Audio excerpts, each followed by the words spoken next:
Isn't it great when a game comes along that you can't put down? It happens so rarely now for me because the older I get, the more things seem to want to stop me from gaming. So usually I invest my time into titles that are connected to series I already enjoy, ensuring that I don't waste my time. Kingdom Hearts 3 was one of these games, and so was Persona 5. I did not expect Fire Emblem Three Houses to be as groundbreaking as it is. I have always known about the series because an older relative played it as a kid, but I never got into it. Instead, it was recommended to me and I was given a few options, so I picked Awakening after its launch because it sounded like a homage to the first game and was the hero the series needed. It was Intelligent Systems' last shot, which hit a bullseye. It was critically acclaimed and sold 242,600 units on its opening week, where the game was only in Japan. And now here I am, with Three Houses which almost doubled Awakening's sales, due to its worldwide release, which is terrifying. And for that to happen after Fates existed and crushed most hope people had for the franchise because of its wasted story premise due to Revelations existing, divided gameplay through the free games, and basically making version-exclusive waifus and a petting game for them. And Phoenix mode. That means a lot.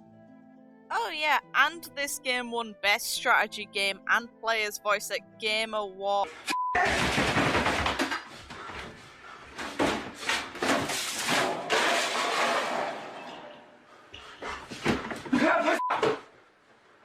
I spoke to a lot of dedicated fans before the release of Three Houses because I wanted to get a consensus of how much faith people had in this game, and my results was everyone was cautious over the future of the franchise because the last originally written plot for Fire Emblem was Fates. Echoes did not count because it was a recreation of Guidance, so the story was already established and it was a solid foundation.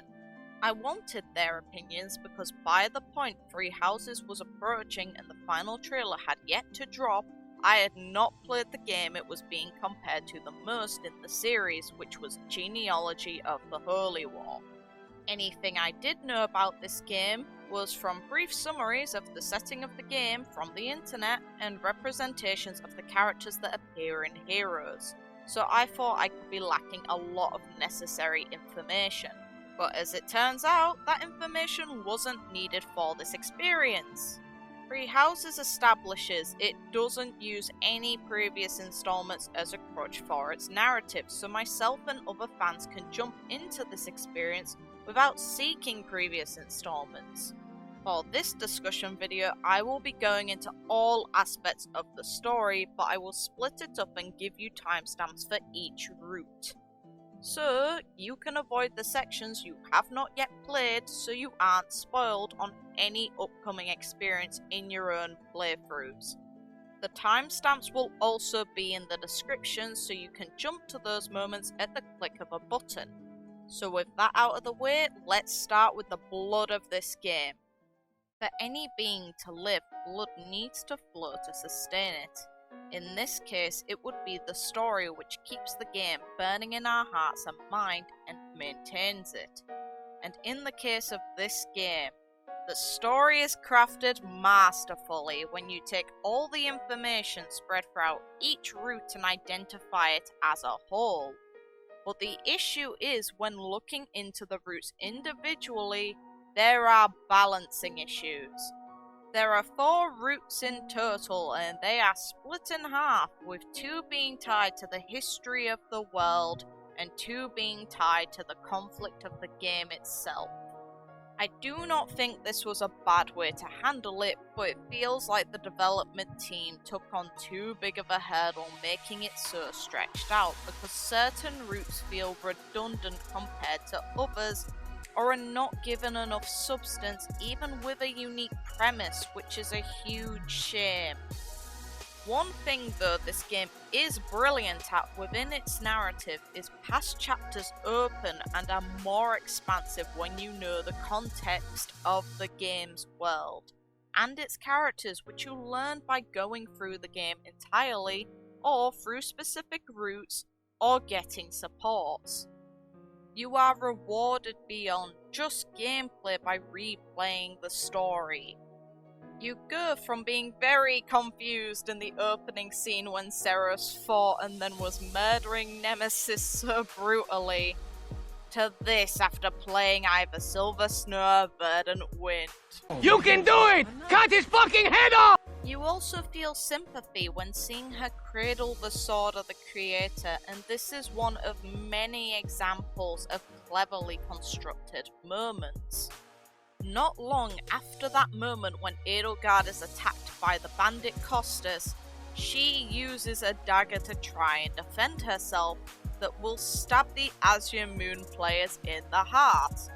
Or the shoulder.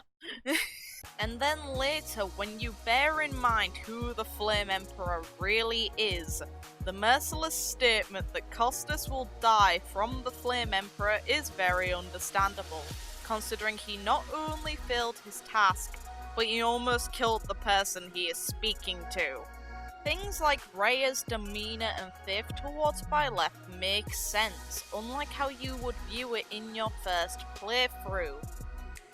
These bits took effort to set up in the game, and I loved seeing them and thinking more about the game as a whole.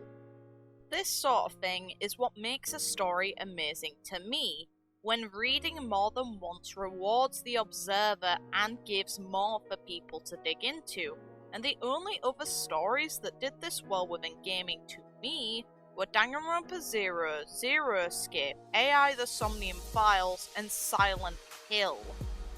Normally, this sort of effect is achieved by releasing side material like art books and expansive stories in books or sequels or prequels like The Legend of Zelda did. I do think there are clear problems with Roots though, when you look at them objectively, and keep in mind I can make constructive criticism and still like something while I look at the Roots. We'll start how I did with Crimson Flower. It is the secret route you get from being close enough to Edelgard to see her coronation if you speak to her before going into the Holy Tomb. Through this ending, we get to see the only alternative way through the war, since all other routes create a similar battle path except Silver Snow missed the battle at Gronda Field because understandably you have no lord. Meanwhile, not having the battle at Gronda here is a missed opportunity. This is also the only route you don't even remotely deal with those who sliver in the dark, and it is instead dealt with after the game ends in the character endings, which to me is really stupid, because they are responsible for Edelgard's suffering, and she knows that they were playing her. Also, in other routes they are tracked because they use the Javelin of Light on Fort Merceus. In Crimson Flower they still use a Javelin of Light, just instead on Aryan Road, so the magic still could have been traced back to Shambhala. And in another route, it was Hubert who relays the information of where Shambhala is, so there is no reason they shouldn't have traced it within this route. That would have led to a more satisfying conclusion and put Crimson Flower the same length as the other routes. The reason why it would have been more satisfying is Edelgard could reap the reward of her vendetta by killing her real enemy, since those who sliver in the dark are responsible for what she and her family suffered through. Her and her siblings were experimented on for them to gain the Crest of Flames, and she was the sole survivor, and we can see how much it hurt her and her father in the game, who we do get to meet. It was those who sliver in the dark who did that, not Rhea, who propagated a false history that put the crests in high regard for her own reasons, which is important later. Rhea's and Edelgard's ideas and intentions clash, but that does not make her evil or vice versa. The boss battle with Rhea is cool though, and I wouldn't want rid of it or any of the events around her at all. I just would like the route to continue past that point. So we actually get to face Fails as Edelgard. Fighting Rhea specifically in Tiltine Plains is a grand experience, and the only instance we see Seros as she looked 1,000 years ago outside of the cutscene at the start of the game. There are some great unique interactions for characters there which cover different aspects of the story, such as when Edelgard fights her, Wilhelm is mentioned, and how he gave his all to the cause of defeating Nemesis. I also do love the parallel sides we see of characters in this route. Rhea is shown as the worst she can be. Rhea, well, Seros, ends up seeing Byleth in the same light as Nemesis and mercilessly seeks their death to get back the creststone of the goddess, which she implanted in their heart. Edelgard, meanwhile, does actually emotionally depend on you and shows a very positive side to her character, which we know is sincere, unlike her act in the first half of the game. Edelgard saying she worries about the sort of person she would have become if she walked the path she made alone, and how appreciative she is towards Byleth that Byleth stood by her side, was heartwarming to me. Seeing the twist on how these characters are utilised was definitely worth the time put into the route. Other than the length of the route, the biggest issue this route has is if it is your first route you complete, then moments do not get their deserved impact. The two moments I am thinking of are Dimitri's execution and Edelgard crying over it, which I didn't understand why until I went through Azure Moon, and the final boss battle and the scene afterwards. Killing Rhea didn't upset me because I didn't fully understand her reasoning for her crazed aggression, so I couldn't justify it, so Edelgard killing her wasn't the most evil act. I didn't agree with Edelgard, but I didn't agree with Rhea either. And then the creststone in Byleth isn't clarified until Silver Snow, which was my second route. So the ending scene for Crimson Flower was a bit confusing because I had the question of how did the stone even get in there left in my mind. This route gets the most flack from the community because it is shorter than the others, but to me at least it wasn't playing the exact same thing over again, and I hate another route more than this one, which will end up being controversial when we get to it. It certainly is not the best route and could be improved upon, but I appreciate what it brought to the table. The next route I'm going to talk about is Azure Moon, because it is the other route that focuses on the war rather than the history of the game. You don't face those who slither in the dark here, yet this route is still 22 chapters, which is accomplished by building up the events of the war by having you take back Vargas and then aid the Alliance before marching to Embar to take on Edelgard head on. This route is my favourite because of the development it gives to your lord and the gut-wrenching main event that was built up within the route itself and in character dialogues, which is the battle against Edelgard, because her and Dimitri have some history. Sylvain's support with Dimitri hints at it, but you actually get flashbacks of Dimitri and Edelgard as children before either of them went through their own versions of hell. You get Dimitri's admittance to coming to the Officers' Academy to get revenge on Edelgard because he believes she was tied to what happened to Duska, and then her reveal as the Flame Emperor threw him completely off the rails and made him murder hungry. It was Felix's father Rodrigue who set Dimitri on the right path again by telling him to live for what he believes in and not for the sake of revenge, which gave Dimitri the perspective needed to see the truth. The events of Duska finally being properly uncovered, which sure, it was nothing to do with Edelgard, even if her mother did do it to see her actual family again. Edelgard did nothing to contribute towards it. All of this accumulates into Dimitri inviting Edelgard to talk before him and his forces plan to invade Embar to end the war, to see if they can end this war peacefully. The progression of this route runs alongside the character's development, and your actions change to suit Dimitri's state of mind, which is fitting since it is his route.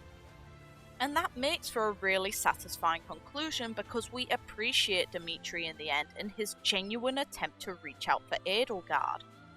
Both before the battle in Embar and after the final boss battle where she turns herself into a beast using the blood of the goddess as a last-ditch effort to win, even after that he still reaches for her hand. The tragic part is, we see what became of Sylvain's brother Miklan after his transformation, and we see Edelgard after the fight, so we can make the assumption she wouldn't have had much time left even if she took his hand. So I think she refused and struck him to force him to kill her in return. She was close enough to throw the knife in his neck, which would have been a killing blow, but she intentionally didn't and instead pushed him to move forward with her body as a bridge. And Dimitri reacts to it, which makes it worse. He looks dead inside afterwards, and on the way out of the throne room he tried to turn back, which his only incentive to do so was her body was in there. It is a very heartbreaking moment that hit every person I know who played the game.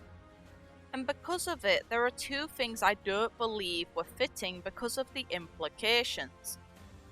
One was Dimitri's dialogue when you use him to fight the final boss of this route, Hegemon Edelgard, where he states he does not pity her, but that contradicts his aims to end this peacefully and his oath when giving her back the dagger, as well as the ending where he tried to reach for her hand again before she threw the dagger in his shoulder, and after, when he was about to leave the throne room, he almost went back to her body, but was stopped by Byleth.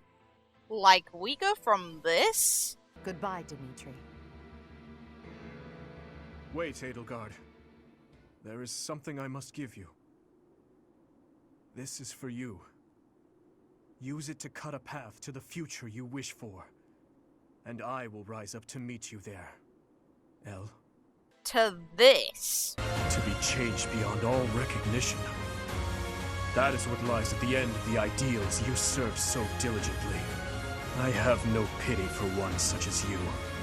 If that is the future you hoped for, then you deserve no compassion.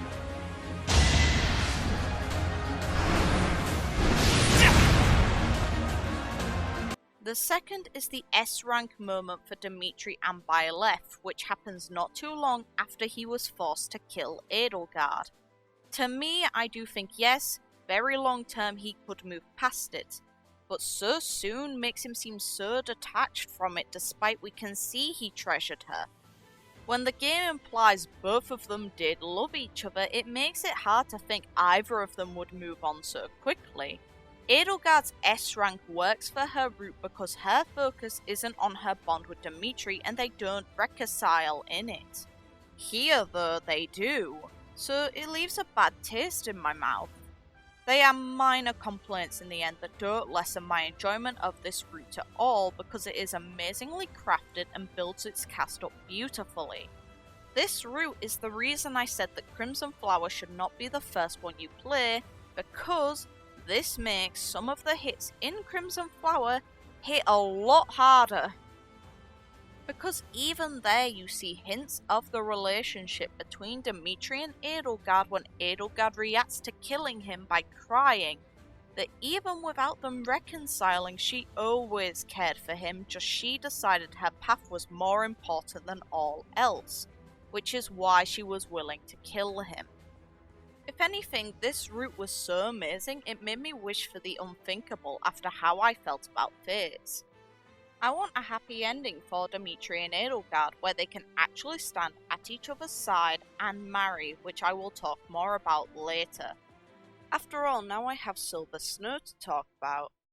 This is the first lore-based route I'll be talking about, This route is what you get for picking the Black Eagle house and not seeing Edelgard's coronation, which leads to you not being able to choose to defend her in the Holy Tomb.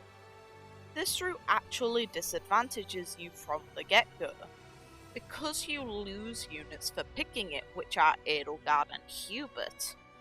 The rest of your students stay with you, which is a nice sentiment, but to me it's not very fitting all of your class would abandon Edelgard and their home just because Byleth doesn't agree with her. I expected the class to splinter or all to work with Edelgard since they as individuals benefit more from it. So to me, this choice was purely for gameplay, since we would need replacement units, and if they did not come with the same skills, classes, and stats, then we would be massively disadvantaged, and the new characters we simply would not care for or be attached to. If we just lost the characters without them being replaced, then we would be massively hindered and the game would have to accommodate for it, which would remove some great battles from the route that would have been swapped with something easier. If anything, if we lost those units without them being replaced, then the final boss battle wouldn't be possible. Speaking of the final boss, this was the most difficult one in the game. Yes, Crimson Flower gives you less chapters to prepare, but you at least have a lord. And out of the lords, you have the most powerful one. Here you have no lord, and all of the enemies on the map aside from the boss are all monsters, so all the white beasts have to die. I know some of you will be thinking it is lazy Rhea is a boss twice as a dragon. I disagree because the story does build it up through her rampage happening here, and all the components for it exist in this moment, and it doesn't just come out of nowhere like what happens in the final route to talk about, which is dumb. Just like what happens for that route's final boss is dumb, but we will get to it.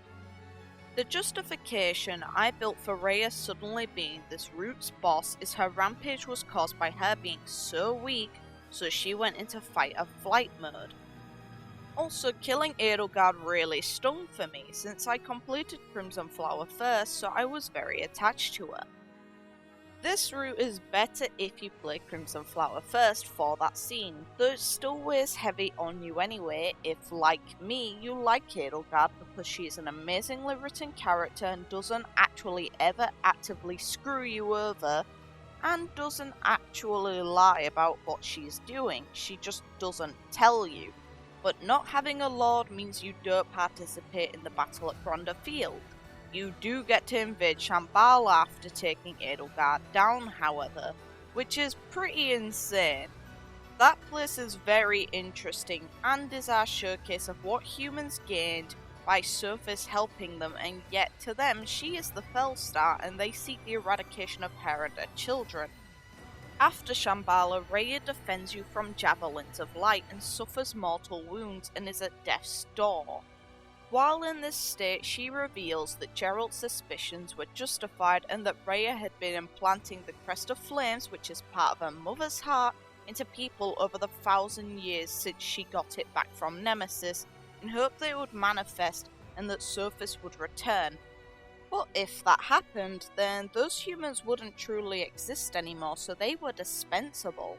Byleth, however, was an unintentional success where Rhea listened to his mother during a birthing complication, and instead of letting both mother and baby die, she took the Creststone out of the mother and implanted it in the baby to ensure at least one lives.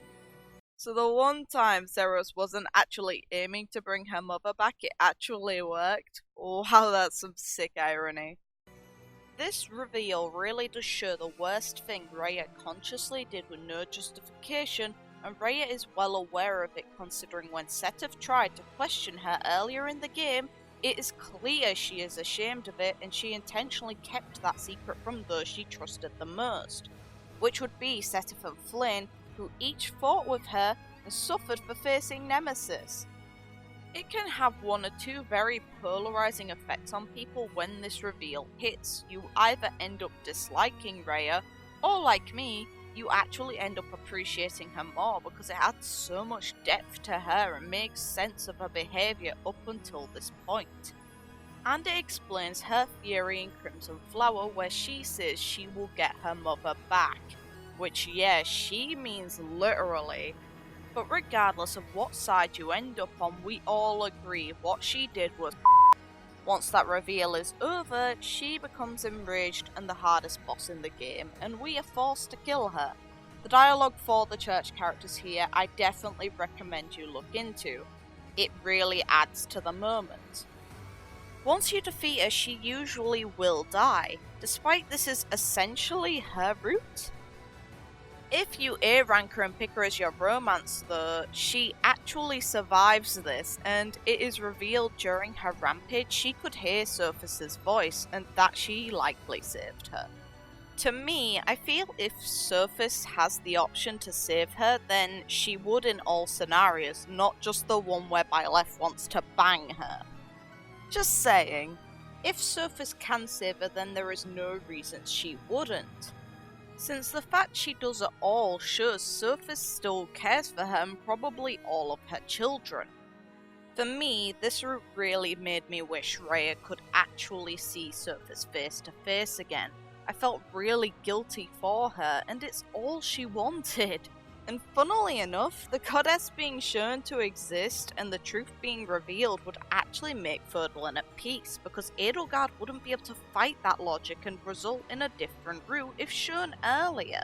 It wouldn't unite all of Fodlan, but it would result in the ideals of these characters being able to line up. The main flaw this route has is created by the last route to talk about, simply existing and getting special privileges because the writers couldn't give us something unique. Of course I'm talking about Verdant Wind. I told you it would be controversial when I got to it. Boy, where do I start with this? So, this route only exists because Claude is a nosy little twat and actual bullshit that Nagito from Danganronpa would be proud of. Claude, despite being from Elmira, heard of the Sword of the Creator and wanted it, so the moment it's stuck to his teacher, he lingers around them like a fly to Minya. This leads to him managing to find a drawing of Seros' true form in the library, despite it is mentioned Seteth monitors everything that goes in there and actively checks through everything there since books are removed from the library's selections. And even if Tomas, who was sullen and an Agarthan, intentionally left it there, why the hell would he leave it for Claude? That makes no sense, and it doesn't benefit Solon or his kin's intentions at all. Oh, and he proceeds later by harassing Byleth for their dad's journal after Geralt died because the church is suspicious and somehow that is Claude's business. The game actually makes it impossible to refuse giving him the journal, by the way. And when you do submit, Claude hints he would have stolen it if you refused. What a little This route ends up following almost the exact progression of Silver Snow and openly rips it off, which is actually proven in the fact they reuse Edelgard's execution. The way we know this was stolen from Silver Snow is Edelgard outright calls you her teacher, which in Verdant Wind, you're not. So this route wanted everything going for it aside from Silver Snow's reveal about Rhea, by giving us an even bigger reveal about the truth about the Crest of Flame, Xanadu, and the Nabateans. Why the hell wasn't this in Silver Snow? Rhea said she would tell us everything in Silver Snow, yet she had this secret still? Oh, and by bullshit, instead of the Javelin of Light triggering Rhea to rampage, instead the impact woke up Nemesis, who the Agarthans kept in cold dark magic storage. So, the exact same event happened, but somehow Nemesis was involved just to give this route a unique boss that had no place in being in it? Nemesis was not mentioned even by those who sliver in the dark to be in this position. This choice was only made so Verdant Wind could have something, which is actually annoying. The battle is great and so is the music in it, but the reason it exists really sucks. The main unique aspects of this route were the brief instances Elmira was made use of, which is what I hoped the route would be about. How Elmira could benefit from Ferdinand fighting with itself. But nope, all of that got overshadowed by trying to involve Claude in something he has no business in, using the crappiest methods at their disposal. The big reveal this route gives us should be in Silver Snow, and this route stole from Silver Snow outright. It's lazy and crappy. I actually do dislike this route's existence, and it makes me dislike Claude a lot. I don't hate him, but I will need to go into this. But for now, I'll give you what I think is the best order to experience this story so all the moments get the maximum impact and the story flows well. Ahem. Azure Moon, Crimson Flower, Silver Snow and Verdant Wind. If you're purely aiming just to see the story, then save your Black Eagles playthrough at the start of Chapter 11 as a separate save so you don't have to go through all of the first half of the game twice and can instead reload to do the second playthrough to get the other route. There is a pro tip we can all agree on because the first half of the game is boring as sin when replaying it, so the less times you have to go through it, the better. My order ends off with the history-focused routes because that is the most intriguing part of the game's plot, and it at least leaves a good taste in the mouth to finish the game killing those who sliver in the dark and understanding Sophis and the children of the goddess. This progression of playthroughs means you will get the backstory of Dimitri and Edelgard, so when Dimitri is killed in Crimson Flower you will understand her crying, so the impact is there. And so when Edelgard dies in Silver Snow, you already have been close enough to her so you will actually feel something when seeing her submit to death in the end, while seeing the contrast between how she dies here and in Azure Moon. Rhea's rage in Crimson Flower doesn't require it to be after any route since the game already lets you know Sophis is the goddess, and that bit of surprise after seeing her like that, of Sophis being her mother and her anger being justified, is better. You don't lose anything from it. As for the Creststone being shown in Crimson Flower, yes, it will need explaining, but it gets explained in the next route you do, which is Silver Snow, which you get a quick start on if you saved at Chapter 11 of Black Eagles in a different slot. Both Silver Snow and Verdant Wind being the later game slots means if you use New Game Plus, that you will be better prepared to face them. The same also sort of applies for Crimson Flower, so it shouldn't be as much of a struggle because you can recruit your Blue Lion's children by making them B rank using Renown. The same applies for Silver Snow when you lose Edelgard and Hubert, since you could already have more units you train up to take their place. Now I'll go into how this game could have sorted its story better and elevated it, since it is pretty apparent I don't approve of Verdant Wind. Crimson Flower could have been extended by letting Edelgard fight those who sliver in the dark, or at the very least fail so she can get her revenge, which I covered when talking about Crimson Flower. Silver Snow could take its reveal back from Verdant Wind so you discover about the goddess and her children in the route where you're helping her children. Because another flaw I didn't mention was the paralogs, and how Silver Snow gets screwed over in that regard too. Claude's paralog includes Macuil, which means it gets more saint focus than Silver Snow, but despite in Silver Snow we are siding with the church and Seteth and Flayn rather than any of the lords, who are Keyhole and Cephaline, who are connected to the other saints because they are all related. Index Paralog is tied to Leonie and Linhardt, which to me isn't as bad since you can get it in any route as long as you recruit the characters needed. But it's still irritating, it is tied to a character not relevant to Silver Snow, and there is no indication in the story this paralog even exists. Also, both paralogs are tied to members of Golden Deer, which is irritating since yet again it is none of their business. To me, the most realistic approach for trying to help Rhea would be to involve the other saints to help their sister, so the saints should be tied exclusively to Silver Snow. Imagine if they were present for saving her, or we got to see them speak to Rhea afterwards. Imagine if we heard the truth from all of the saints about Surface. Imagine if they got to see their mother. Hell, Intelligent Systems, take that idea and make it an actual part of the story. And then, while you're at it, change Verdant Wind completely to involve Almyra more so you can actively conquer both armies and take control of Fodlan while they battle among themselves.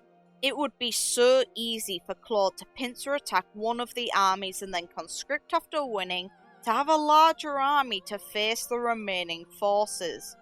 And then they can clear out the Agarthans who specifically were involved with Lysiphia's family since they are known of. Yes, the Agarthans wouldn't be completely dealt with, but the ones that existed within territories of Fodlan will be dead by the end of this. And realistically, Hubert would have no reason to track Shambhala if he doesn't even do that in Crimson Flower until after the story ends. And even if he had, why would Hubert tell Claude? He doesn't tell Dimitri when Dimitri beats Edelgard in Azure Moon. He tells Byleth in Silver Snow because both him and Edelgard don't hate Byleth in Silver Snow. Byleth was connected to them. He really was Edelgard's teacher and she really did care for them. In Verdant Wind, that isn't the case. Byleth was never Edelgard's teacher. I would rather see Almyra and a new approach than Claude dragged into something he has no place in and squander his potential. Azure Moon is pretty much perfect aside from the minor changes in dialogue and romance options I asked for, but there is also something else I would like. An alternate ending where Dimitri persuades Edelgard. Their Fodlan can be potentially united through either an alliance or a romance, depending on what the player wants out of those two's bond. These two kids should be allowed to marry. They aren't even related by blood, and even if they were, unfortunately, the era this game is based on would not care. Researcher, royalty is full of inbreeding.